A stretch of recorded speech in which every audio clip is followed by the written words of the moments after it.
सास, बहू और सेल की साड़ी। घर की औरतों को साड़ी का बहुत शौक होता है, लेकिन क्या ये साड़ी खरीदने के चक्कर में बेवकूफ बन सकती हैं? देखिए जरा। माँ जी, कहाँ हैं आप? ये देखिए देखिए, ये मेरी साड़ी कितनी सुंदर है ना। हाय रे, लाल साड़ी में हरा बॉर्डर। अरे न जाने कब से इसे पहनने को तरस रही थी मैं। ला मैं कल ही साड़ी का मैचिंग ब्लाउज बना लेती हूँ। माँ जी, लग रहा है सर्दी के कारण आपका दिमाग खराब हो गया है। ये साड़ी बहुत महंगी है और मैंने अपने लिए खरीदी है। तो क्या मैं महंगी साड़ी नहीं पहन सकती, ये कहना चाहती है तू? हैं? मैंने ये तो नहीं कहा, आप ही बोल रही हैं। वैसे भी माँ जी, मैं साफ साफ कह दे रही हूँ, मेरी साड़ी पे ना नजर ना रखा करे। सास को अच्छी साड़ियों का शौक था, लेकिन बहू थी जो उनके लिए साड़ियाँ नहीं लाती थी। बेटा, ये तेरी बीवी बाजार जाती है, खुद के लिए साड़ियाँ खरीद लेती है, लेकिन मेरे लिए सस्ती सी उठा लाती है। तू मुझे पैसे देना, मैं खुद जाऊंगी पैसे लेकर। हाँ माँ, चली जाना, लेकिन तू कैसे पता करेगी कि कौन सी साड़ी सही है कौन सी नहीं है? बेटा, तू ना उसकी चिंता ना कर। मैं अपने समय में एक से बढ़कर एक साड़ी पहना करती थी। आज मेरे पास एक भी अच्छी साड़ी नहीं है। तेरे पापा थे तो न जाने कितनी साड़ी दिलाया करते थे, लेकिन उनके जाने के बाद अब क्या, माँ इमोशनल तो बेटा कैसे सही रह सकता था। आ जाता है गुस्सा, और ये गुस्सा किस पर है ये तो नहीं पता।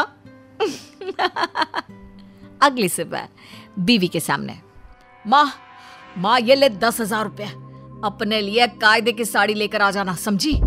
हाँ बेटा, समझ गई। माँ बहू के सामने पैसे गिनने लगती है। ए जी, जरा अंदर आना। चला अच्छा बेटा, देख ले, बता दे इसे कि क्यों दिए तूने माँ को पैसे, और दिए तो कहाँ से दिए? बेटा पत्नी के पास कमरे में जाता है। जैसा कि सभी जानते थे, बीवी का गुस्सा फट पड़ता है। कहाँ से आए पैसे जो लुटा रहे हो ऐसे? अरे यार, वो माँ के लिए जमा किए थे कई साल से, तो दे दिए उनको। वाह, सही जा रहे हो। माँ के लिए जमा किए थे, तो बीवी के लिए भी कोई आपातकालीन फंड इकट्ठा किया है या नहीं? बीवी के साथ कभी आपात स्थिति आने ही नहीं दूंगा मेरी जाने मन। अरे तुम्हारे लिपस्टिक पाउडर के बजट से भी कम है माँ को दिया ये पैसा। बोलो तो हिसाब दे दूं। बोलो। बीवी को लगता है कि कहीं पति के सामने लेने के देने ना हो जाए। कैसी बात कर रहे हो? मजाक कर रही हूँ। मजाक को तो समझते हो ना, बोलो। पति मन ही मन सोचता है। लग गया तीर निशाने में, अब ये कुछ नहीं बोलेगी। फिर अगली सुबह माँ सज धज कर तैयार होती है। हाँ जी, ये सायरा बानो कहाँ चली? लग रही हूँ ना सायरा बानो। वो क्या है ना, सभी बोलते हैं कि मैं लगती हूँ, पर मैंने ना कभी घमंड नहीं किया। अच्छा जी, सही है। वैसे कहाँ जा रही हो? बाजार। वो क्या है ना, बेटे ने कहा है कि साड़ी ले लेना, पूरे 10,000 दिए हैं। बहू क्या बोलती कि माँ जी, ये जो 10,000 है ना, मेरे मेकअप और पार्लर का आधा बजट भी नहीं है। लेकिन कैसे बोलती। अब नहीं माँ जी, पूरा हक है। आपका बेटा आपका है, आपने इस लायक बनाया, तो करवाए ना खर्च खुलकर। सास निकल जाती है झोला लेकर बाजार में। सास रिक्शे वाले से कहती है, हाँ भाई, समझ लो जहाँ से तुम्हारी बीवी साड़ी की शॉपिंग करती है वहीं ले चलो। रिक्शा वाला उसे सेल में ले जाता है, जहाँ लिखा होता है 100 की 4 साड़ी। 4 साड़ी, वो भी 100 रुपए में? अरे मजा आ गया। लेकिन जब वो अंदर जाती है, ओहो, ये तो वही साड़ी है जो बहू मेरे लिए लाया करती थी। यानी वो मेरे लिए सेल से 100 की 4 वाली लाया करती थी। छी, अब मैं बताऊंगी उसे। ये बोलकर सास वहां से निकल जाती है। कितना बदल गया है बाजार। इनके वक्त में तो ये कौन सी दुकान है? अरे रामचंद्र एंड सन्स, ये तो राम जी भैया की दुकान थी। इतनी बड़ी कब से हो गई? सास दुकान के अंदर जाती है जहाँ उसे रामचंद्र जी मिल जाते हैं।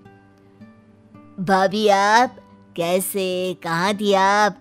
हम लोगों को तो लगा कि पता नहीं आप कहीं किसी और शहर में तो नहीं चली गई। सास खुश हो जाती है। भैया आपने कैसे पहचाना? रामचंद्र जो कि दुकान का मालिक है। अरे कैसी बात कर रही हैं भाभी जी, क्यों नहीं पहचानूंगा। आप भाभी हैं, भैया के जाने के बाद कितना नहीं ढूंढा। बस मैंने तो इनके बाद बाहर निकलना ही छोड़ दिया था, लेकिन क्या बताए, आज बहू से थोड़ी परेशान थी तो शॉपिंग करने निकल गई। ये बोलकर सास दुकानदार को सारी बात बता देती है। भाभी भैया नहीं है तो क्या हुआ, मैं हूं ना आपके बेटे जैसा देवर। ये बोलकर वो अपने सेल्समैन को बुलाता है। ये मेरी भाभी है, जिस साड़ी पर हाथ रखे पैक कर देना और एक भी पैसा ना लेना। भाभी भैया के कई उपकार है हम लोगों पर, आपको जो ठीक लगे वो बस पैक करा ले। बस अब क्या था, सास साड़ी पर साड़ी पैक कराकर घर पहुंचती है और लेकर पहुंचती है तो बहू बोलती है, लग रहा है माँ जी सेल में से साड़ी लेकर आ रही है, तभी सिर्फ 10,000 में 50 साड़ी लेकर आई है। देखे तो जरा कैसी साड़ी लेकर आई हैं आप।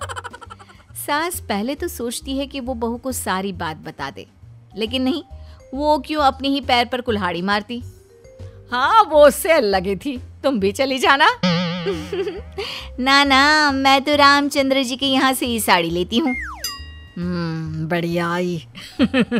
तू साड़ी देख मेरी बस।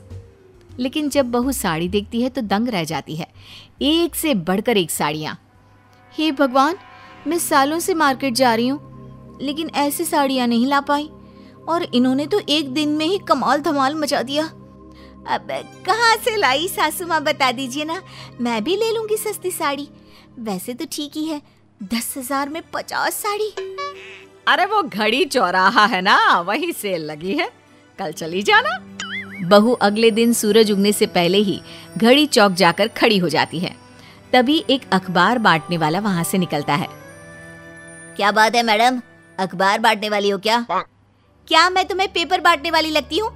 मैं यहाँ साड़ी लेने आई हूँ सेल की।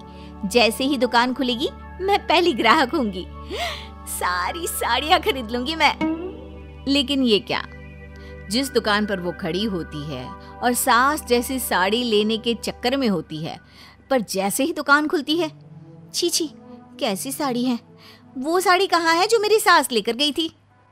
सास, अब इतनी सास आती है यहाँ, तुम्हारी सास कौन सी है कैसे पता करें? बहू पूरी दुकान घूम जाती है लेकिन उसे वो साड़ियाँ नहीं दिखती है जो सास ने खरीदी होती है। बहू थक हार कर घर आ जाती है। क्या क्या लाई है दिखा तो जरा। वैसे मैं ना कल फिर जा रही हूँ शॉपिंग पर। माँ जी सच सच बताइए ना, कहाँ से लाई थी साड़ी? ये साड़ी सेल की नहीं है। बहू, सभी जानते हैं कि जीवन में मुझे सिर्फ अच्छे कपड़े का शौक है, तो तेरे ससुर जी ने इसका पूरा ख्याल रखा। बेटे ने भी एक बार में 10,000 इसीलिए दिए कि उसे पता है कि माँ को शौक है कपड़ों का। बेटा सेल से तो नहीं लाई, पर हाँ तेरे ससुर जी के रिश्ते जो बने थे उनसे साड़ी लेकर आई हूँ। ये किसी सेल से कम नहीं।